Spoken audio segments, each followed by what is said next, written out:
Sports Talk with Big Sarge right here on the legendary KWalk and the all new 92.3 FM. Don't forget this hour is brought to you by Fred House Nissan in Tomball, Texas. Call Jesse or Star Norris at 281-516-6700 or 832-220-5840 and ask them about that family value plan. Woo! Now look, before I go back to you, Fred, before I bring you back on, I'm just going to say this. When we talked about, the point that I was trying to make was that were the Houston Rockets talented last year with Chris Paul? They were. But then they ran up against three Hall of Famers and one potential. I even made a case. I made a case for the fact that if you're going to put Kevin Garnett into the Hall of Fame, that you could put Draymond Green in the Hall of Fame too if you just want to go back and look at it. Hold on. And I'm going to tell you why. Because hold on, Draymond is a champion. Draymond is an intricate part of what goes on. And if you go back and you look, Draymond has been Defensive Player of the Year. Draymond has made all defensive teams. Draymond even led the league in steals one year, bro. So he got the stats. He may not have the offensive prowess as Kevin Garnett. He doesn't have that. But, I mean, you think about it like this. From his position, he's getting triple doubles too. I'm gonna throw a lot of lumpy on the field. You know, we got a lot of flashy plays.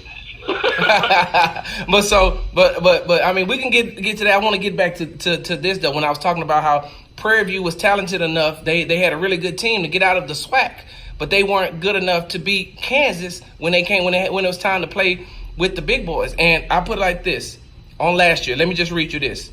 With Chris Paul, the Rockets went 4-1 in the first round. 4-1 in the second round. That was 8-2 in the first two rounds. They went 3-2 in the Western Conference Finals. So with Chris Paul, they were 11-4. So when James Harden finally got somebody to help him, they went 11-4 in the playoffs until Chris Paul got hurt at the end of Game 5, and then they lost. They lost the next two games. They were up 3-2 on Golden State. So that's all I'm saying is last year was just a preview of what James Harden could do once he gets some help. I'm glad you said that. I'm going to show you what James Harden did when it was winning time. So before I do that, let me do the Prairie View reference. Love the PV reference, you know. Glad to have been a member of the basketball team in my day. I'm going to say that pertains to a thing called false equivalency, my man. Like, all Division I ball is not created equal. Like, for example, in my days, I played against University of Texas. I played against University of Florida with Joakim Noah, Forsberg, Corey Brewer. They had 6 NBA players on that team. We had a whopping 0 on our team. So, talent to beat the SWAC, we're talking one-star talent, high school talent. Whereas playing against Kansas, you're talking about you got guys who are one and done, 5-star talent. So that's not, we're both in the same league, but that's false equivalency. So in the NBA, you don't have that greater talent disparity. Because these are all 5-star guys. Some go out higher than others. But they're still, like, constituents of the same, you know, caucus or what have you. Like, whoa, wait, Fred. Let me ask you this. So you think that there is another team that's on the equal level playing field as the Golden State Warriors? As a team collective, no. But there is talent out there that is comparable to them. Well, what did James Harden have after Chris Paul went down that was comparable to playing against those 4 guys? Like, and that's what I'm saying. Like, you got the best players. Huh? Eric Gordon. Still, those guys were good for the talent, for the offense that Rockets run, which is high pick and roll, high isolation, and spot up shoot.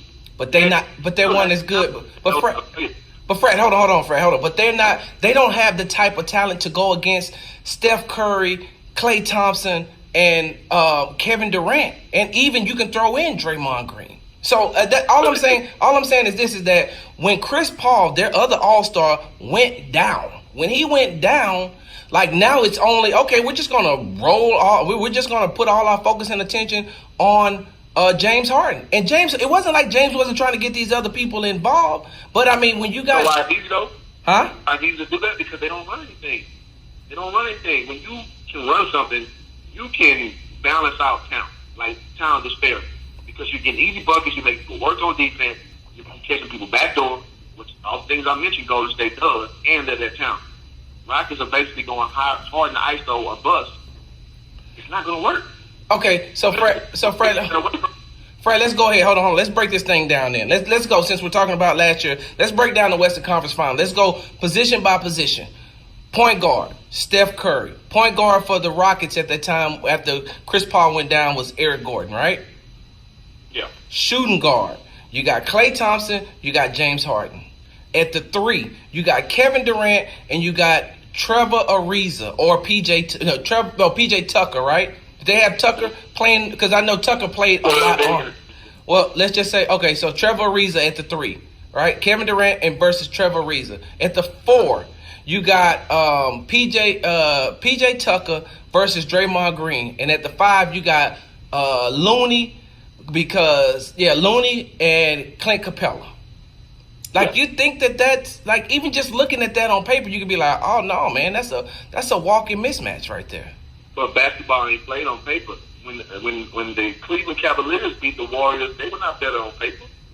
No, but they were better on paper. But that's not how the game goes. No, but what I'm saying is that, well, hold on. Now, we're going to go into a whole different set of, a whole different argument when we go over there because, I mean, and what is LeBron's record against, what's LeBron's record against them?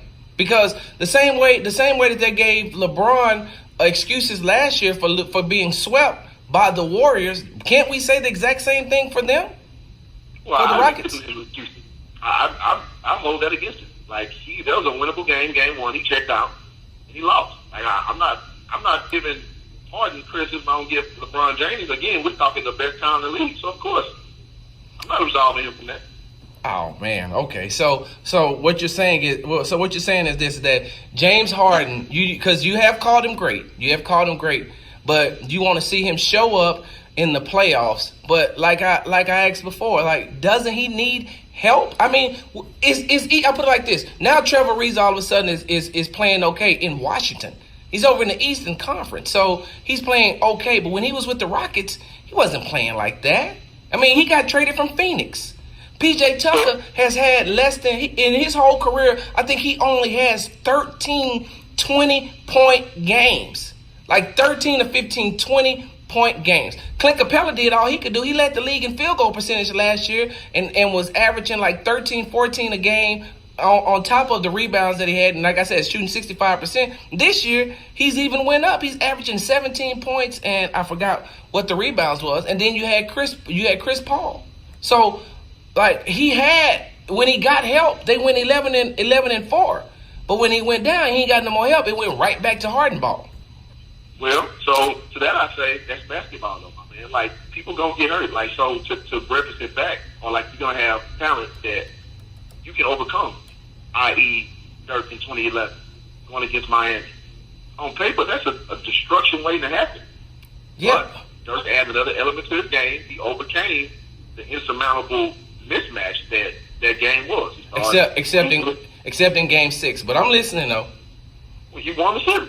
Huh? That's what I'm saying. Like, you can beat an insurmountable talent if you have the right game strategy. If you're going at guys and you're running your offense. They ran 3 guards with an old Jason Kidd, Jason Terry, and J.J. Barea. But Jason Terry was balling, though. They stayed true, huh? Jason Terry was balling. That's what I'm saying, though. They ran their stuff, though. They stayed committed. If you remember, Jason Terry was sticking LeBron, so they were committed defensively and committed offensively to take away what the Heat did with them. The Rockets, in turn, their goal was to put the Trevor Ariza on their best goal and hope for the bench. Yeah, and that's what I'm saying, though. It's like when you look at, like, you can't even, I put it like this.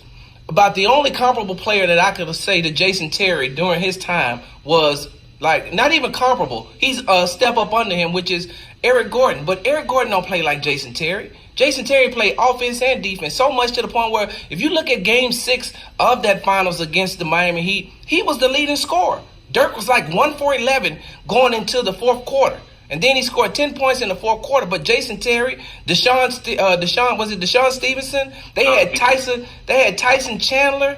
And you call him an old Jason Kidd, but he was still running that